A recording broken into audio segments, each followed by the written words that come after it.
today, since 2 out of 3 people in America cheat, both men and women. Doesn't make it okay. No, but hey, it doesn't make it a standard thing. Hey, look, it is a standard thing if 2 out of 3 people are doing it. And, I'm not here to judge. That's Dawn's job. Okay? A lot of people drink, and some say that's not okay. A lot of people smoke, and some say that's okay. I don't care. So I thought we needed to round out the feature, if you will. And I have a book called The Worst Case Scenario, The Dating Sex Survival Handbook here. It's a popular little book that's selling. And in it, it has 10 ways to have an affair and not get caught. That is terrible. Absolutely disgusting. I can't... You know what? It's one thing it's in a book, so these people can do, step-by-step process. But now we're going to go ahead, and we kind of have a little bit of people that listen to this show. Now we're going to go ahead and spew it. It's like we're backing it up. I refuse. That's fine. Bye. You can refuse. I know that people's behavior, it doesn't, if you're determining your behavior based on what I say, you've got so many issues it doesn't matter. No, see, there's already 2. I'm not saying someone's going to then decide to cheat. Mm-hmm. No, 2 out of 3 people are already deciding. Maybe they're not good at it. Maybe they always get caught. Now you're going to go ahead and give them ways not to get caught. No, you know what? Let me give you a positive spin on it.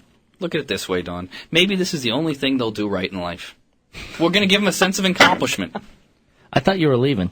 All right, You've done a lot of talking for leaving. How to have an affair and not get caught. Here's some tips. And if you're a serial adulterer and you want to add in your tips, feel free to call. No, don't. Number 1. You said you weren't going to encourage anything. Now you're encouraging these people to call. Are you about to cry? It's part of the feature. I'm about to break up? I'm not encouraging the behavior. I've never cheated. And I wouldn't. I'm just saying. Now you're encouraging them to call.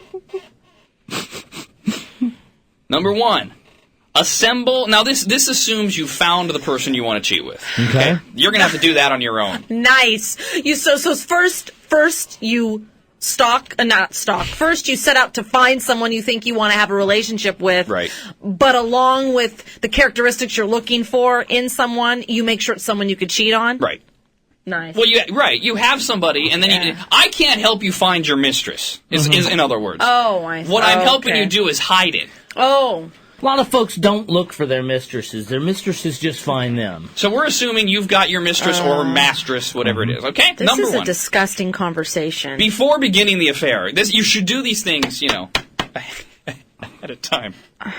Number 1, assemble an array of convincing alibis and witnesses to explain your frequent disappearances. Oh, great. Now you're getting other people involved. Right. That's nice. That's exactly it, Dawn. Thanks for being part of the feature. Lovely. Mm-hmm. Because telling your partner you have to work late will only get you so far. The trick is to enlist the help of a friend. As Dionne Warwick says, that's what friends are for. Have your friend invite you to a reception or sports event or call with an emergency, thus creating a false trail of evidence. Obviously, you need to choose the friend wisely. It's got to be somebody that you can trust in this untrustworthy act of yours. Why go through all this trouble? See, now, I would not choose Dawn. For example. Oh, God, no, I'll tell on you. Now, again, Thanks, friend. It's not an act. It's not an act. I wouldn't cheat. But I would not, Dawn is not the person I would call and say, hey, Dawn, I need you to call at 8:30 and say there's an emergency. It would be Arnie. Mm-hmm. Oh, and I would do it. I'd be calling at 8:30, but to tell Janelle what the hell's really going on. Oh, you'd be at the door. Oh. Let's go. We're going to find him. Actually, you know what I would do? I'd pretend to play along. No, I figured. And then I'd follow and take pictures. Because some girls don't believe it. Some girls have to actually see the person in the bed or see the picture. That's nice. They won't take someone else's word. I appreciate that. So I'd get hardcore evidence first. Again, Dawn is pointing out what I said. Pick your friend wisely. Mm-hmm. Number 2. So you've got the help of a friend. Okay, I'm here for you. Arnie, you've called and said, Disgusting. hey, buddy, there's an emergency with the show, or you've invited me to a, quote, Kings game. Right. You even go so far as to show up at the house, pick me up, and drop me off at the mistress's house or whatever. See, women be wary when they're getting help from guys all the time because men's together. There is a code. There is a rule. They never, no matter how much they like their friend's wife or girlfriend, they could totally adore you and be good friends with you. They will never, ever tell on their guy friend, period. Well, and real quick, women are the same way. Not really. And I have a phrase for you. Friendship runs deeper than whole. I would also like to point out, ladies, just because your husband or boyfriend has a guy who maybe he does go to sporting events with doesn't mean he's cheating on you. No, not at all. Number 2. I went to 10 Kings games last week. 10 different people. Nice. But you were alone every time. Yeah, and they were out of town. Uh-huh. Number 2, how to have an affair and not get caught. Terrible. I feel sick. Leave. You look sick. Do not make, and this goes right to what we were talking about yesterday, a lot of this list is the opposite of ways to tell somebody's cheating. You got to think ahead. Do not make multiple obvious changes to your lifestyle. Do not alter the way you dress or the foods you eat all at once. Tips off your partner. We talked about this yesterday. Yes. That's one of the ways to tell that they're cheating on you or that you're cheating on them. You go out and buy all these wardrobes for your lover. You start working out. You got to ease into it. Let's say you go out to dinner with your current wife, and you guys are out there, and you've started to eat better. Just say that you want to try this. If you really like it already and you're starting to eat better, just say, you know what, I'm going to try something new tonight. Like you getting fish, Arnie. Exactly. I'm going to go out on a limb. I'm going to try this. I've always, said I hated it. I'll try it. And then you can slowly fall in love with it. And then when the waiter comes over to ask about it, ask a lot of dumb questions. Do I get that? I'm swordfish. Is that medium? Does it come one way? Is it really fishy tasting? Is there a sauce? You know what? Are there bones in it? Do you know what? Actually, this is not so bad because you're giving up the secrets.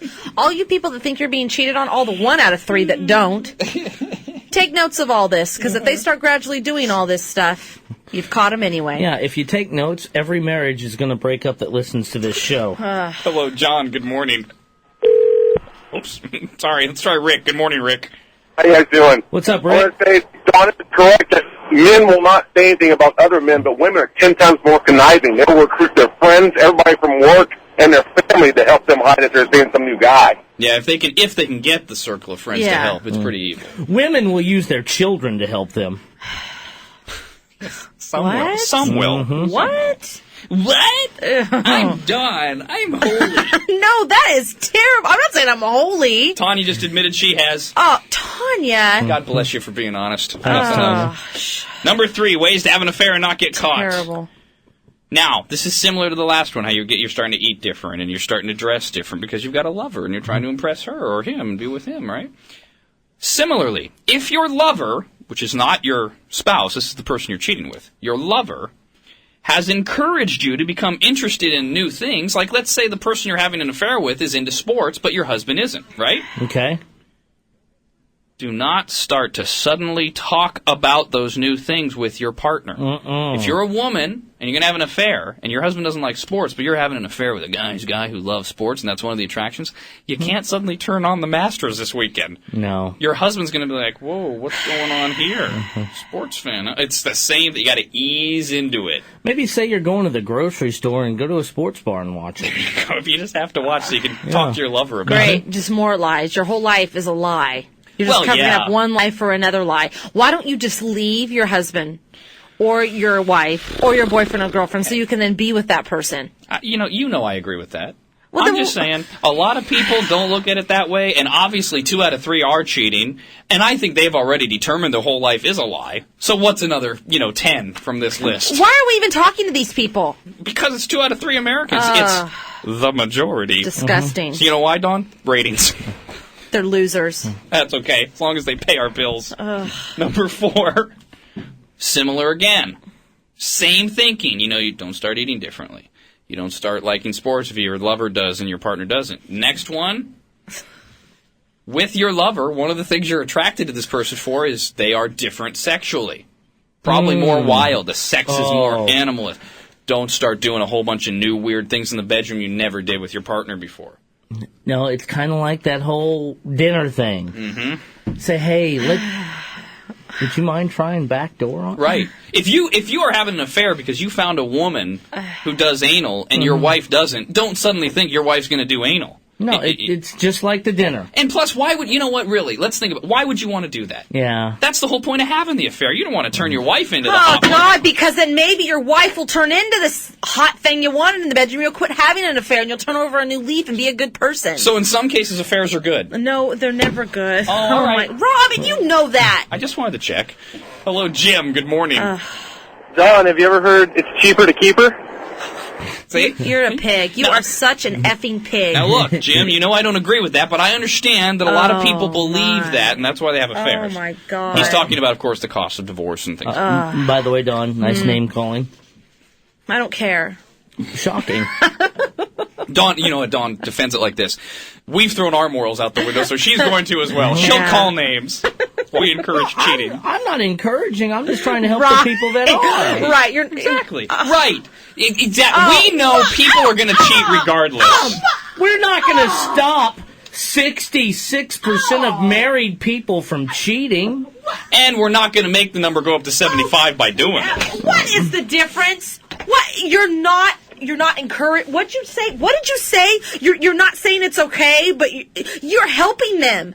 There's no difference with what you just said. It's an oxymoron. You're like totally giving them suggestions and pointers. Rob's reading off the list, and as he's reading off the list, you over here have like different other ways to help them along, giving them examples. Because if they don't get caught, then the other person doesn't know, and they're not crushed. Oh, and that's always better. I mean, look, sometimes, Oh my do you know sometimes people have affairs, their spouses never find out, and they stay together forever. You know, maybe we can help some of those relationships stay together. Sometimes knowledge isn't power. And then they're 80 years old, and they find out, and they realize they lived their whole life as a lie. The person they were with never really loved them. They don't always find out. I know that you have that maternal instinct where you think you always find out, but people don't. Let me ask you something. Chicks know. Let me ask you You see, something. that's just not true. I know you want to believe that, but you don't always find out. Mouth, let me ask you. When you're 80 years old and you find out you've been living your whole life as a lie, Yes. what are you supposed to do? I mean, really, what are you supposed to do? How devastating is that? What are you supposed to do? You can't do anything then. You're 80. Exactly. Your life could have been completely different. Now you think your whole life was just a waste, a loss. Did you live a good life, though? Let's say you were happy. You were happily married for 40 years. I'm not done. I know. You were happily married for 40 years, and then 80 years old comes around. Now, granted, that'd be only 20 years of marriage now for you. and it's revealed that your partner had an affair. An indiscretion, we'll call it. Indiscretion. Oh. What are you going to do? I'm going to know that happiness I thought I was having was false happiness. But you were happy. It wasn't real. I thought I was happy. You were happy. It wasn't real happiness, though. Do you understand? It wasn't real. You were happy. He's not getting it. No, you're not getting it. You were happy. You just said you were happy. You can't go back in time and say, oh, that was fake. Okay. You can't. How can I explain it? Fine. You can't. I was happy. Then you find out and you realize it wasn't a real happiness. In the real world, it wasn't true what he was giving me. Although I was happy, what he was giving me were lies. Okay? So no matter how happy I was, Arnie, the whole thing was a lie. So you've never lied to anybody to make them feel better about something. And by the way, you know why it bothers them so much when they find that out, man or woman at 80? Because you know what it really says? You chose the wrong person. It says more about you. That's why it bothers people. And people can't accept that. That in your scenario, 40 years you gave everything to this person. And what it really comes down to is you chose the wrong person. And that's why people hate that idea. Like, oh my God, I screwed up the most important decision of my life. See, to me, it's like, well, too bad. Just accept the responsibility. Move on. Devastated. You're 80 years old and you look back and go, oh my God, the last 40 years have been a lie and I can't believe this happened. What are you going to do? You can't get in a time machine and go back and change those 40 years and do anything. Ooh, maybe you could fly around the earth really fast. Hello, Judy. Good morning.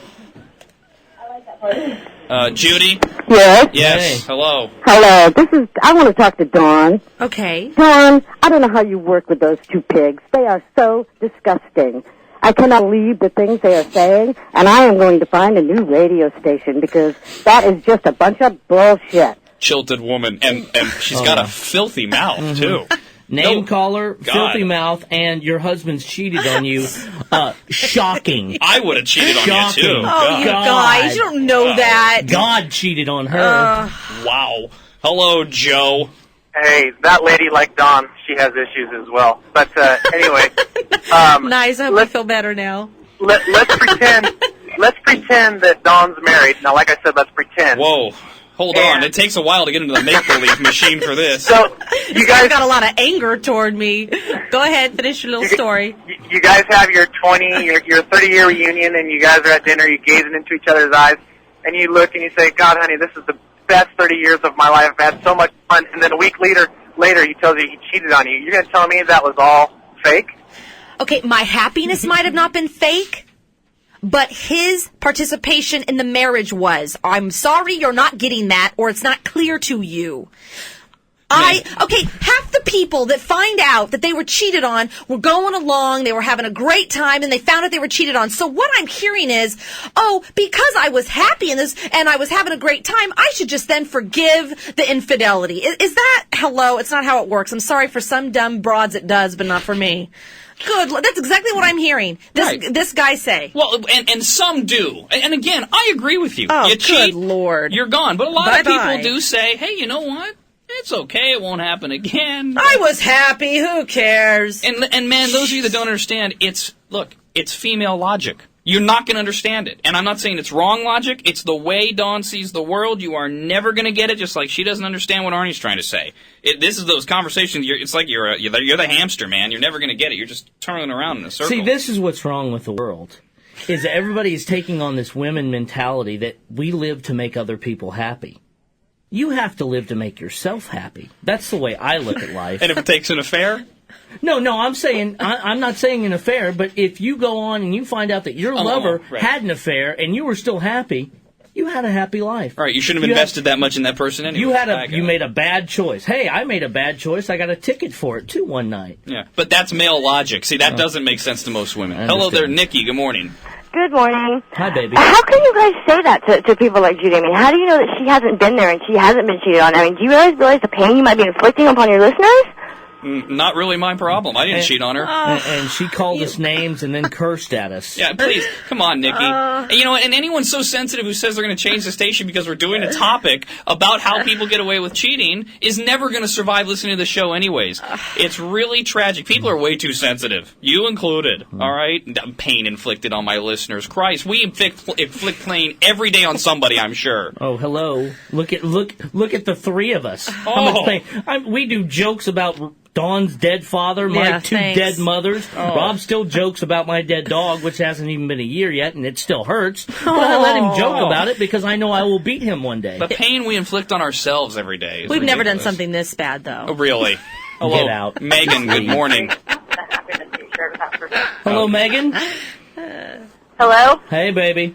Hi. Hey, Dawn, don't you agree that it's not that it's the happiness that you shared with that person was fake, but it's that knowing that every time that your guy, your husband, your boyfriend, whatever, came home and gave you a hug, it wasn't because he was happy with you, it's because he just screwed some other girl. Yeah, I mean, it's just, I can't even comprehend it. I would never even want, I've had it done to me once, and I don't even comprehend how you could then touch the person again. That person made me want to puke. I didn't even want them in the same room with me anymore. Yeah, it's more of a guilt hug afterwards. Oh, totally. Yeah.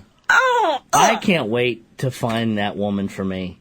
I mean, I'm not going to cheat on her, but just to have a woman live her life for me, I am so looking forward to that. We are only halfway through the list of ways you can cheat and get away with it. Wow, super. Woo, there's more. You know what? Not only is there more on this, I just noticed. Tomorrow, you know what we can do tomorrow? The list of ways of how to react if you do get caught. Okay. Now that might be fun. There we go. We'll take a break and come back with the rest of this. This is the Rob, Arnie, and Dawn Show.